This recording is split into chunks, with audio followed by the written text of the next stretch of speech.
Good morning and welcome to this latest devotional podcast from Holy Trinity Leicester. My name's Jitesh. And over the next few weeks in these devotions, we're going to be working our way through two books of the Bible, Ezra and Nehemiah. They're two little known but brilliant books that speak to the themes of return and restoration and rebuilding. And we have a sense that as we gradually come out of this lockdown season that we've been in, that traveling with them will help us as we also experience a return and a restoration and a rebuilding of life. We're beginning in Ezra chapter 1, and to set the scene, God's people Israel had really messed up in every way possible. And despite warnings, in the end, God has had to deal with them, allowing them to be conquered and carried off into exile by the Babylonians, who were soon replaced by the Persians. And then 70 long years marked by suffering and the refining of God. But then at the beginning of Ezra, they enter into a new season and something else marks their life. Something I want to share with us this morning that's important for us to know as well. And it is that God gives them a second chance and that He is the God of second chances. You see, as the chapter opens, the promise God made through the prophet Jeremiah is being fulfilled.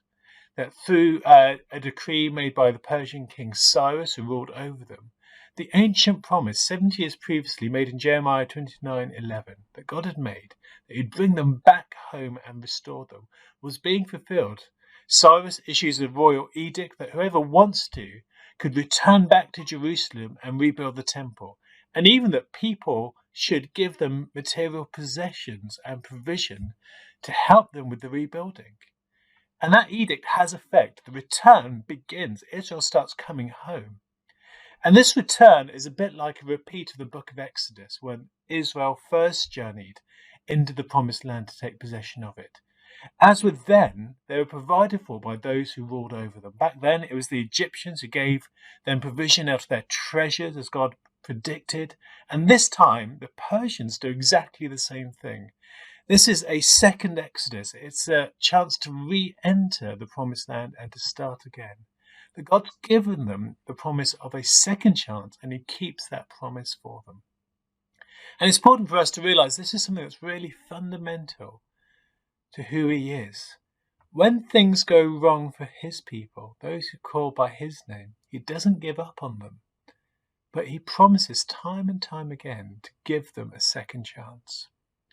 We know ultimately this is seen in Jesus, where God gave all of us that second chance of a right relationship with Him despite our sin.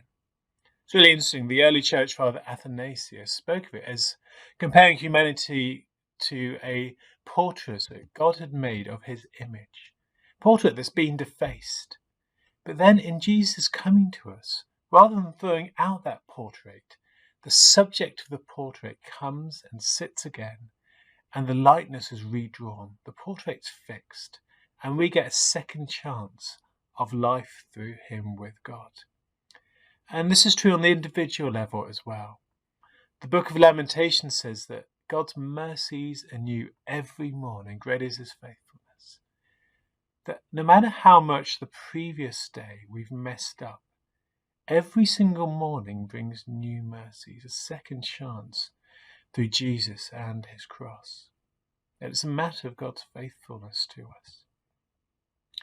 Many of you will have heard of the Japanese art of kintsugi, where a precious piece of pottery, when it's accidentally smashed, isn't thrown away, but rather it's put back together, traditionally with pure gold filigree soldering the cracks.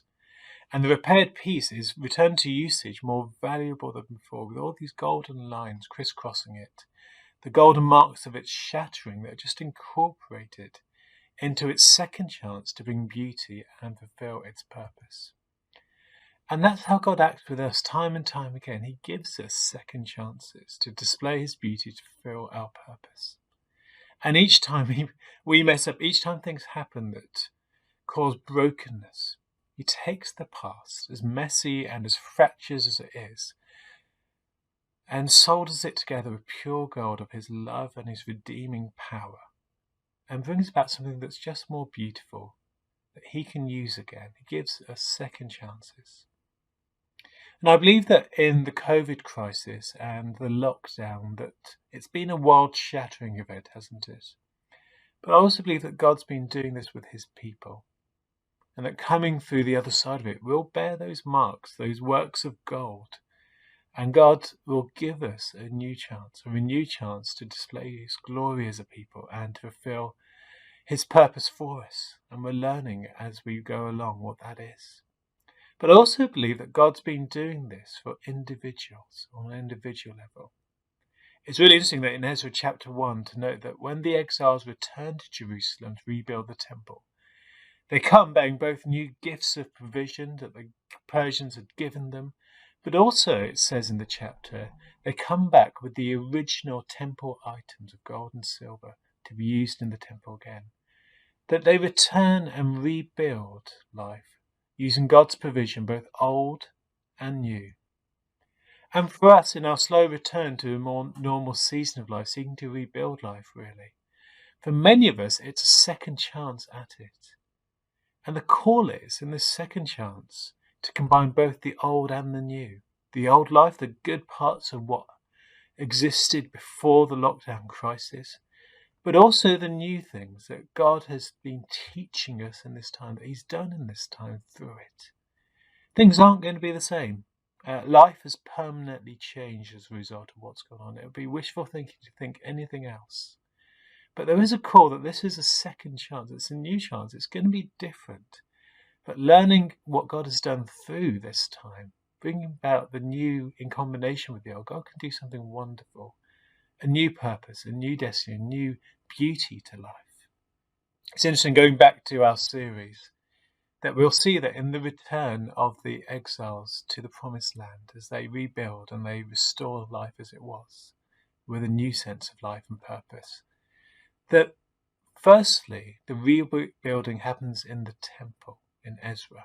They rebuild the temple first. And then it's the rebuilding of the city and its walls in Nehemiah. And that was the priority of rebuilding life. That it started in the place of where they met with God, the place of relationship with God, before the rest is then rebuilt. And I believe in this second chance that many of us will have at life again, in this release from lockdown into a greater freedom, one that we're all going to be given, really. The question is, how are we going to use it? Are we just going to go back to the old and forget the new things he's been teaching us? And are we going to start with him? So the first and foremost priority of our rebuilding of new life starts with him. How are we going to walk with him? We're going to ask in this time.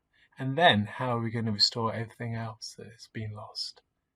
How are we going to use this second chance? Let me ask you. God gives us second chances. He's God who always gives us second chances, time and time again. And I wonder how you're going to use yours.